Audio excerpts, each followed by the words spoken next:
I want to touch on one thing that you had mentioned, which are the features of your systems, right? Yes. Which is super cool. So we touched on the mobile app and accessing it offline on your phone, which is awesome.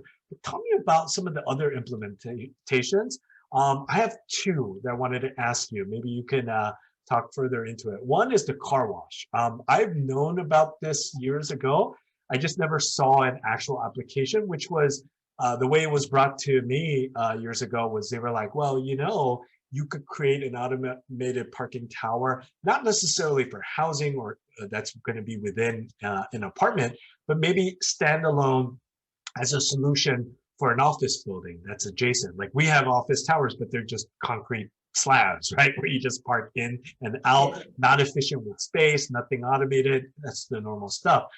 But if you built an automated tower like that, you could always put a car wash at the bottom level, right? So that when you call your car in the app, Yes. it would go down, it would just be the automated car wash and would just come out and be ready for you at the base. So that's one thing I want to ask you about. And another thing I know we haven't gone over is, I'm an owner of a Tesla. Obviously, as years go on, I think there are going to be much more electric cars and utilization. So if there's any features for charging stations or any sort of a way to charge within your system. So I will start with the car wash first because I think this is kind of new for this industry still. Yeah, Is that when you have a parking system, right? You still have the big box like a yeah, vending machine where you mhm, place all the cars. yeah, Space is a very important feature for mhm, adapting parking space. mhm, So the moment that if you think it as a car wash, a fully car wash with the brush and the water, mhm, that actually takes a lot of space for the parking systems, and right. it actually breaks with the whole purpose, of actually Uh, like installing a parking system. So what we did is that we kind of bring it up with the times. mhm. So instead of, we call it car wash, but it's actually a UV steam sterilization system. Ah, I see. We Yeah. use steam and Mhm, UV lights, so mhm, can actually sanitize your car mhm. while removing light dust. You don't also with like applying a fully car wash and parking system. You have a robots and you have electronics going up and down the parking space. So you cannot have a bunch of water Mhm. just running in Yeah, front that's of the right. parking spaces, right?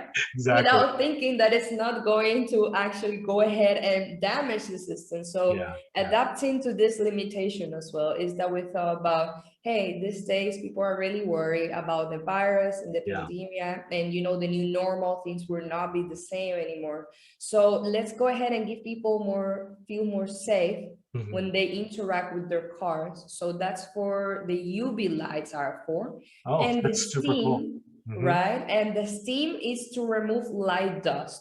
Got it. So this system can be applied in one of the parking spaces, actually in the whole, we don't need that much space neither. And it's an option for the client as well. And Mhm. it is activated through the mobile app. So we have this whole concept going out on MPSystem becoming a way of life, kind of like a way of Yeah, making your life better. yeah. Imagine a residence building. You have a person waking up in the morning and they want to go ahead and set up a car reservation. Mhm. So their car can be out when they are already like ready to leave for work. Yeah. And while they are reserving their car, they can go ahead and activate the UV steam sterilization system. So when you are ready for everything and go out at the entrance, and your car is going to be already out and it's going to be clean. So it's about enhancing how people live, I kind like of how you put that. technology. Yeah, absolutely.